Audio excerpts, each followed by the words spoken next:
Delight IAS पर आप सभी का एक बार फिर से बहुत बहुत स्वागत है। तो आज एक ऐसी कहानी हम लोग उसके बारे में जानने का प्रयास करेंगे जो रियल लाइफ स्टोरी है। कोई ऐसी कहानी नहीं है जो पहले किताबों में किसी ने ऐसे लिख दी हो।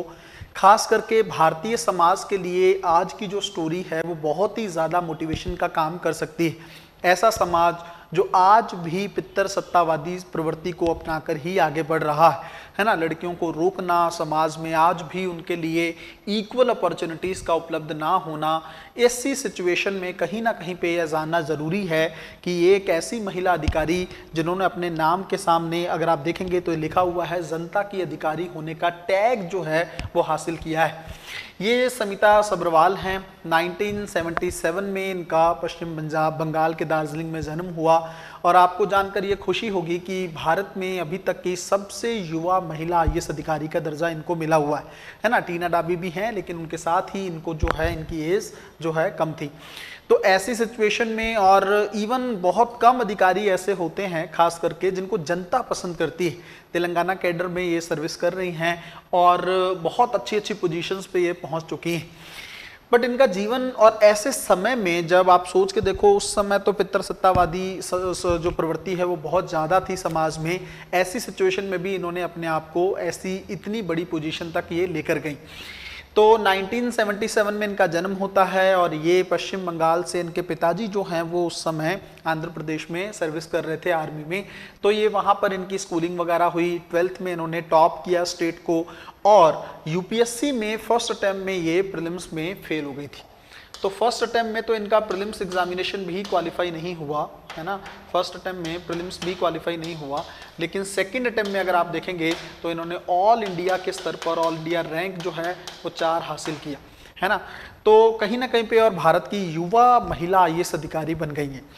और बात सिर्फ अधिकारी बनने तक नहीं रुकती है, आगे मैंने जैसे आपको बताया कि जनता के अधिकारी होने का टैग भी जो है इनको मिला हुआ है। इसके अलावा अगर आप देखेंगे इनके साथ ही तो ये मुख्यमंत्री कार्यालय में तैनात होने वाली सबसे कम उम्र की आईएएस अधिकारी भी हैं। ये भी एक बहुत अच्छी बात इन्होंने अपने जीवन में इस तरीके से, देखो जब आप जीवन में ना सब कुछ टाइम से करने लगते हो ना, इस स्टोरी के माध्यम से मैं आपको क्या बताना चाहता हूँ। मैं चाहता हूँ कि देखो जब चीज़ें समय से होती हैं, आप शुरू के स्तर पर ही अपना अच्छा बेस्ट देने का प्रयास करते हो तो आपके जीवन की जो ऊंचाइयाँ हैं ना वो बहुत ज़्यादा बढ़ जाती हैं। आप बहुत बड़े स्तर पर जाके रिटायर भी होते हो, बड़ी अच्छी पोजीशंस पे आप बहुत जल्दी पहुँच जाते हो है ना। तो ये टैग भी इनको मिला है। फिर इवन आप देखेंगे भारत का समाज किस तरीके से महिलाओं को रोकता है या किस तरीके से चीज़ें पहले की सिचुएशन में और अब की सिचुएशन में हालांकि काफ़ी चेंज आ चुका है। बट अगर हम लोग नॉर्मली भी देखें आज भी महिलाओं को लेकर लेटेस्ट रिजल्ट्स अगर आप लोग देखेंगे तब भी आपको समझ में आएगा कि किस तरीके से 2021 में भी श्रुति शर्मा जो थी उन्होंने टॉप किया था है ना। 2022 के रिजल्ट में भी अगर आप देखेंगे तो इशिता किशोर जो हैं उनका नाम आया। तो यूपीएससी में महिलाओं ने अपने जलवे दिखाए हैं है ना। लड़कियों ने अपना परचम बहुत बार लहराया है। तो जब भारत का एक हिसाब से सबसे टफेस्ट एग्जामिनेशन को अगर लड़कियां क्वालिफाई कर सकती हैं तो लड़कियां इस जीवन में कुछ भी कर सकती हैं। अगर हम समिता सब्रवाल की बात करें तो उन्होंने कुछ ऐसे इनिशिएटिव लिए, जैसे प्रजावाणी करके उन्होंने एक इनिशिएटिव चलाया था। इस तरह की चीज़ें आप केस स्टडीज़ वगैरह में या एथिक्स में कोटेशन के तौर पर, एग्जाम्पल के तौर पर यूज़ कर सकते हैं। प्रजावाणी में वो अपनी जनता से मिलती थी और जनता को एक मौका मिलता था अपनी चिंताओं को रखने का अधिकारी के सामने है ना। तो वो कोशिश करती थी कि इस चीज़ का सॉल्यूशन वो अपने डिस्ट्रिक्ट में कर पाएँ। फिर उन्होंने एक स्मार्ट विलेज करके अपने डिस्ट्रिक्ट में एक स्मार्ट गाँव करके एक पहल को स्टार्ट किया था। उसके लिए भी उनको काफ़ी अवार्ड वगैरह और काफ़ी अप्रिशिएशन किया गया। तो कई बार मैंने आप लोगों को ये बात बताने का प्रयास किया है कि नेता जो हैं वो चाहते हैं कि उनका फेस जो है वो फ्रंट पे रहना चाहिए है ना, और अधिकारी जो हैं वो मतलब पर्दे के पीछे से ही काम करें। लेकिन अगर आप बहुत अच्छे से मेहनत के से लगन से काम करते हैं तो आप फ्रंट पे आने से भी आपको कोई नहीं रोक सकता है। सोशल मीडिया पे भी बहुत ज़्यादा एक्टिव रहती हैं ये है ना। अगर आप देखेंगे तो सोशल मीडिया पे भी काफ़ी ज़्यादा एक्टिव ये दिखेंगी। और जब ये मुख्यमंत्री के ऑफिस तक ये पहुंची तो इन्होंने एक बहुत अच्छा स्टेटमेंट बोला और इसी स्टेटमेंट में आप देखोगे तो सब कुछ छिपा हुआ है। एक स्टेटमेंट उन्होंने कहा था कि जब आप अपना दिल लगाते हैं तो आपके जीवन में हर चीज़ ही प्रासंगिक हो जाती है। कितनी बार मैंने आपको बोला है कि आप कुछ भी करें जीवन में तो उसको मन लगाकर ही करना चाहिए है ना। अगर आप दिल से कोई चीज़ नहीं करते हो, दिल से कोई चीज़ नहीं करते हो, तो कहीं ना कहीं पे उस चीज़ को हासिल करना बहुत ज़्यादा मुश्किल हो जाता है ना। मन से किसी चीज़ को करना बहुत ज़्यादा ज़रूरी है। आप देखो, आप पढ़ने का प्रयास कर रहे हो, मान लो आप पढ़ना चाहते हो लेकिन आपके अंदर रेगुलरिटी नहीं है ना, आप लगातार मेहनत नहीं करना चाहते, आप कुछ समय ही मेहनत करना चाहते हो, आपके अंदर कंसिस्टेंसी नहीं है, आप लगातार जो है सेक्रीफाइसेस नहीं करना चाहते हो, आप अपने एंटरटेनमेंट को छोड़ना नहीं चाहते हो, आप अपने दोस्तों को छोड़ना नहीं चाहते हो, आप अपनी फैमिली से भी उतना ही टाइम उसको देना चाहते हो, तो ये सारी चीज़ें अगर आप करोगे, अगर आप एंटरटेनमेंट को ज़्यादा समय दोगे, तो फिर इस तरह की चीज़ें आपके जीवन में नहीं बन पाएंगी। अगर आप चाहते हो कि जीवन में इस तरह की चीज़ें आपके भी बने, तो आपको भी जो भी आप कर रहे हो, हालांकि ये इन्होंने कई बार अपने इंटरव्यू में कहा है कि उस समय ये सिर्फ 6 घंटे ही पढ़ती थी, है ना।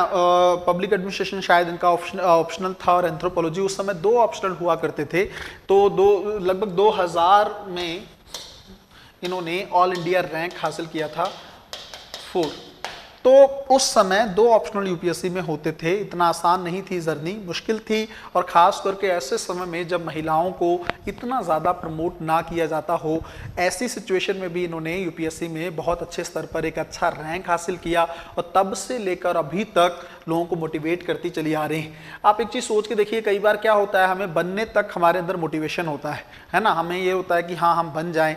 बहुत सारे अधिकारी ऐसे हैं जो बनने से पहले तो बहुत पॉजिटिव रहते हैं, या बनने तक तो बहुत ही ज़्यादा उनके अंदर देश के लिए कुछ करने का जज्बा होता है, समाज के लिए कुछ अच्छा करना चाहते हैं, लेकिन बनने के बाद बहुत सारे लोग जो हैं वो डाउन चले जाते हैं, वो उतना अच्छा वर्क नहीं कर पाते हैं।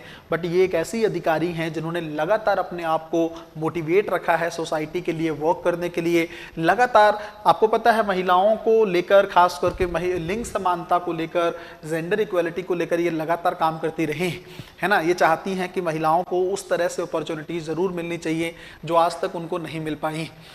तो भारतीय समाज को अब थोड़ा सा सोचने की जरूरत है। इस तरह की महिला अधिकारी, जो मैंने अदर नाम भी आपको बताए, इवन टीना डा भी आप देखेंगे, उन्होंने यूपीएससी को टॉप किया, तो उनकी सिस्टर थी, उन्होंने यूपीएससी को टॉप किया। तो महिलाओं के अंदर एक इनफ कैपेसिटी जो है, एक इनफ जो है चीज़ें मौजूद है। ऐसा नहीं है कि उनमें कोई कमजोरी है या इस तरह से है कि वो लड़कों के बराबर जो है चीज़ें क्रैक नहीं कर सकती हैं। बहुत अच्छे से, इवन बहुत अच्छा रिजल्ट, कुछ समय पहले हम यूपीएससी की रिपोर्ट पर भी चर्चा कर रहे थे, तब भी हमने कहा था कि सक्सेस रेट अगर आप लोग देखोगे यूपीएससी में, तो यह पुरुषों की तुलना में महिलाओं की यूपीएससी में 2 गुना है ना। इसका मतलब अगर उनको अपॉर्चुनिटीज मिलती हैं, अगर उनको अच्छे अवसर मिलते हैं, तो वो उसको रिजल्ट में भी तब्दील करने से पीछे नहीं हटती। ऐसा नहीं है सब अच्छे रिजल्ट्स नहीं होते हैं, कुछ नेगेटिव भी होते हैं। तो बस मैं, चाहे लड़का हो चाहे लड़की हो, अगर आप लोग तैयारी कर रहे हो, बहुत ही ज़्यादा दिल से आपको काम करने की ज़रूरत है। इस तरह की इंस्पिरेशन स्टोरीज़ को आपको ज़रूर पढ़ना चाहिए, ताकि आप लगातार मोटिवेट रह सकें। यूपीएससी की जर्नी कोई छोटी जर्नी नहीं है। कई बार आपको 2 साल, 3 साल, 4 साल, 5 साल लगातार कंसिस्टेंटली मेहनत करनी पड़ती है। अगर आप चाहते हैं कि आपकी मेहनत, आपकी जो ये लगातार एफर्ट्स जो हैं, ये जल्दी रिजल्ट में कन्वर्ट हो जाएं, चेंज हो जाएं, तो आप लोगों को अपना सब कुछ से ध्यान हटा के, भटकाव को दूर करके दिल से यूपीएससी पर फोकस करना चाहिए। मिलते हैं अगली वीडियो में, तब तक अपना ध्यान रखें, अपनी पढ़ाई को बहुत अच्छे तरीके से करते रहें। बहुत बहुत धन्यवाद।